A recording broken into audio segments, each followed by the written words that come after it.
Halo, selamat siang teman-teman semua. Ya, semoga di siang hari ini teman-teman masih diberikan kesehatan untuk bisa menjalani aktivitas dengan lancar.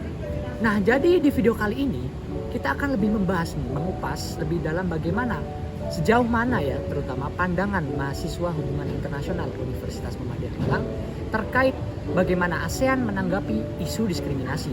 Nah, tapi nih sebelum kita masuk lebih dalam ke dalam videonya, akan aku sedikit beri nih intermezzo dulu bagaimana posisi ASEAN dan juga isu diskriminasi yang akan dihadapi oleh ASEAN. Nah, dalam mewujudkan cita-cita, visi misi dan juga pembangunan regional sendiri, ASEAN juga memiliki 3 pegangan nih, yaitu 3 pilar ASEAN Community. Yang pertama adalah pilar keamanan dan pertahanan regional. Yang kedua adalah pilar ekonomi dan perdagangan regional. Dan yang ketiga adalah pilar sosial dan kultural regional. Nah, untuk mengupas lebih dalam nih mengenai bagaimana posisi ASEAN dalam menanggapi isu diskriminasi, terutama di wilayah kawasan regional, nah langsung saja kita lihat nih beberapa opini dan juga argumen dari mahasiswa hubungan internasional Universitas Muhammadiyah Malang. Selamat siang, Kak. Siang. Ini dengan Kak siapa namanya ya? Kak Alista. Dengan Bening. Bahtiar. Seno. Oke, jadi siang hari ini kita mau ngadain ya semacam wawancara singkat menanyakan pendapat aja soal ASEAN dan diskriminasi. Nah, pertanyaan pertama langsung aja nih, kira-kira apa isu yang paling jadi concern ASEAN saat ini nih kira-kira? Menurut kakak apa? Menurut aku diskriminasi sih. Oke, diskriminasi ya. Berarti lebih ke isu sosial. Iya. Oke, sosial ya. Nah, fokus ke isu-isu ekonomi ya, baik perdagangan antar negara atau dengan yang di luar regional. Sedangkan buat isu-isu lainnya itu mereka nggak menonjol. Oh, sama ini isu pertahanan keamanan kayak Laut Cina Selatan. Itu yang paling sering diusung di ASEAN. Tapi kalau menurut aku buat isu pelanggaran HAM itu minim banget ASEAN buat menangani hal-hal tersebut. Karena melihat kerjasama ekonomi awalnya, cuman lambat laun kita melihat proses dari lahirnya ASEAN sendiri, karena mungkin ya bisa membentuk juga adanya polarisasi kebijakan-kebijakan politik, terus kebijakan-kebijakan, artinya di situ ada artinya kan ASEAN itu berbicara masalah geopolitik Utama ya. Nah, mungkin langsung pertanyaan kedua ini adalah kira-kira apa sih yang terletak di benaknya Kak Bening setelah mendengarkan kata diskriminasi? Diskriminasi itu kan kayak perbuatan membeda-bedakan antara satu kelompok dengan satu kelompok yang lainnya ya. Pasti ada kelompok yang mendominasi, si kelompok mayoritas ini bakal menindas si kelompok minoritas. Sejauh itu sih yang aku pahami. Perlakuan berbeda yang dilakukan oleh seseorang, dan itu biasanya perlakuan berbedanya itu bukan sesuatu yang baik ya, tapi kayak udah menjatuhkan orang tersebut, kemudian juga melukai, bahkan juga sampai menghilangkan nyawa orang tersebut karena perbedaan ini gitu.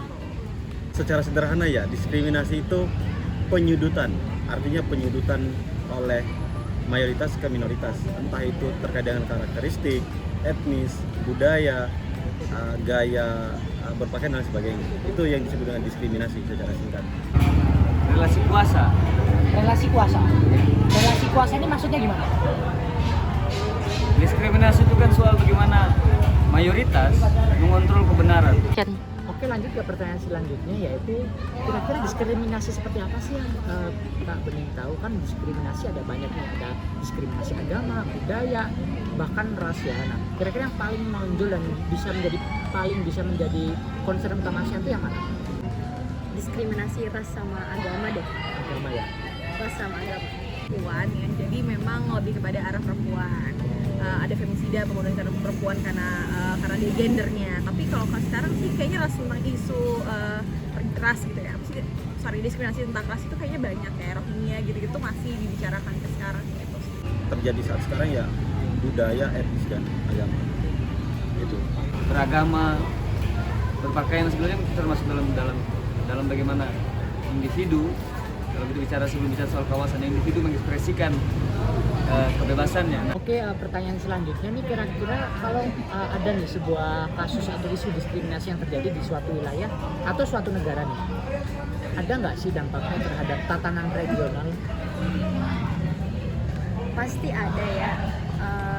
Nggak semuanya ikut. Mungkin dari negara-negara yang ada di regional itu pasti menjadikan apa yang terjadi di negara tetangganya itu sebagai isu utama di dalam negaranya juga. Oke, kalau kata aku sih dampaknya tuh jadinya gimana ya, kalau misalnya aku lihat suatu negara nih mengentengkan suatu isu non diskriminasi, hal ini juga akan berdampak ke negara yang lain karena merasa kayak ya udahlah ini nggak usah diurus, masih bisa next time gitu, masih ada concern yang lain. Jadi itu sih menurut aku bakal apa ya, jadi dampak domino.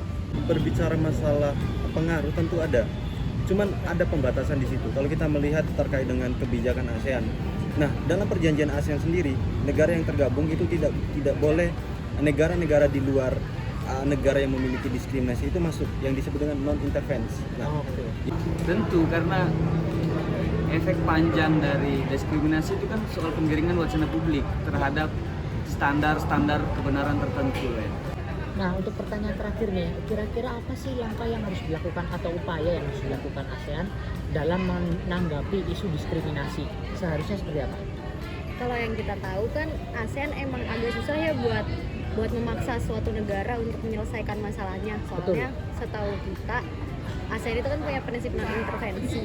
Nah itu agak susah sih kalau menurutku, soalnya mereka udah berpegang teguh sama si prinsip itu. Jadi mereka nggak bisa tuh untuk memaksa Myanmar bertanggung jawab atas Rohingya. Jadi mungkin ASEAN selama ini tuh cuma menghimbau kalau misalkan ASEAN nggak punya prinsip itu, bisa aja Myanmar diembargo secara ekonomi, mereka nggak bisa nih ikut perdagangan di dalam ASEAN. Tapi kan balik lagi ASEAN terhalang sama tembok-tembok prinsip non intervensi itu.